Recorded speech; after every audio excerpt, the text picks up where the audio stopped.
Kanimunaneng Mabalacat City Mayor Attorney Gerald Aquino kaya bereng pilang opisyalis hing pamagdake special allowance, loyalty awards at cash incentives para kareng child development workers at aides bilang partining pamagbasusi ning Child Development Workers Week. Tinanggap lareng 62 child development workers king karelang first quarter special allowance sa magkaulagang 9,000 pesos balang metong o 3,000 pesos balang bulan. Samantala, may dinala namang one-time special allowance sa 3,000 pesos, rank 35 CDW-8s.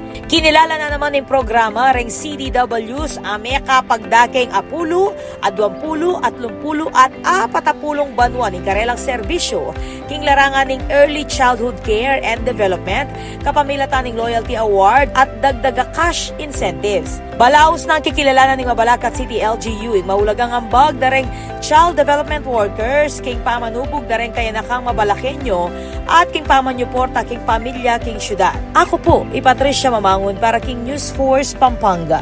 Balitang tutuking Balen, susuyo.